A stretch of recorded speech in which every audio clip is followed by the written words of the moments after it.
Before I ever met the man who would control me for 5 years, the groundwork was already laid. Not by him, but by a hole in my heart I'd been carrying since I was a little girl. This is stage one. It happens before the relationship even begins. And if it was up to me, this would be the final stage. When I was young, my mom and dad split up. My dad was abusive and my mom was brave enough to leave. And I was raised by people who genuinely loved me. My grandma, my aunties, my uncles, my cousins. I want to be clear about that. The love around me was very real. But inside, I carried a quiet story. Because my mom and dad aren't together, something about me is off, broken, even.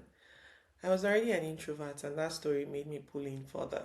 I spent a lot of my childhood isolating myself, just me and my imaginary friends. I didn't know it yet, but that was the soil, and everything that came later took root in it. So, what's a foundation? Every one of us is walking around with a foundation. 3 things live in it. The first is what we've learned love looks like, the blueprint we picked up at home long before we could question it. Whatever we saw modeled, part of it quietly files away as normal. The second is the needs that never got met, the gaps, the hole. And the third is the fear that will do almost anything not to fail. For me, that fear had a name, and it was called being alone. That's your foundation. And here's the most important part. Having one doesn't mean something is wrong with you. There's nothing wrong with me. It just means you're human. Plenty of us carry all 3 of these and go on to have a healthy, beautiful relationship. A foundation isn't a sentence. It's just the ground you're standing on, and you can decide to change it. But you need to know what it's made of, because someone else might read it before you do. How abuse uses it? Here's what my old work taught me. Fraud doesn't create a weakness. It finds one that's already there and it walks straight in. Abuse does exactly the same thing. It doesn't plant your foundation, it reads it, and then it becomes the answer to it. My deepest fear was being alone. So look at what I was most vulnerable to. Someone who promised he'd never leave, someone who said you complete me, we're perfect, far too fast. And then later, someone who used leaving as a weapon, silence for days, disappearing, making me chase. My foundation practically predicted the exact shape of the person who could hurt me most. It's not a coincidence. That's how stage 1 works. Because I never named that hole, the fear ran the show, because I never confronted it. I didn't really choose my partners, I just avoided a feeling.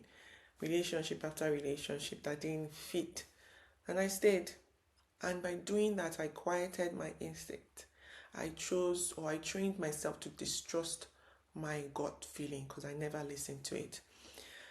Living meant being alone, and being alone touched my oldest wound, and I just didn't want to deal with it. I wasn't making choices. My foundation was making them for me, and I couldn't see it because I never once stopped to look. So here's the good news. You can't erase your foundation, but you can see it. And the moment you can see it, it stops being something that can be used against you without your permission. Picture this. You're in a classroom with your friends or your classmates, and you go like a big zit on your cheek. And you know you have a zit, and you're okay with it. A bully might come and start making fun of you. It doesn't bug you as much because you know you have the zit, and you're okay with it. But if you are pretending there's no zit there and it makes you feel insecure, when someone comes to make fun of you, you shrink, you hide, you try to put as much cream on it or makeup, or you wear a hat. Those are some of the things that we're talking about. If you can see something and acknowledge it for what it is, it stops being something that can be used against you without your permission. So the armor isn't becoming someone with no needs and no fears. That person doesn't exist. The armor, protection, is knowing your own ground so well that no one can map it for you. So I want you to sit with 3 honest questions, not to shame yourself, but to know yourself. What did love look like in the home I grew up in? That's question 1. Question 2, What's the feeling I'll do almost anything not to feel? And final question, what am I quietly hoping a relationship will finally fix in me? For the deepest shift for me, I had to learn I was never broken to begin with. My worth wasn't something I had to earn from another person. It was settled long before anyone ever tried to make me pay for it. I wasn't broken. I was whole. I just had a door and I let others walk in. So the work isn't to fix yourself. It's to know yourself well enough to decide who gets to walk through it. Once your foundation is set, stage 2 moves in, and this is the most seductive stage of all, because someone is about to arrive who seems to fit the gap perfectly. And that's what we'll look at next, the perfect fit. Know your ground first, then come with me.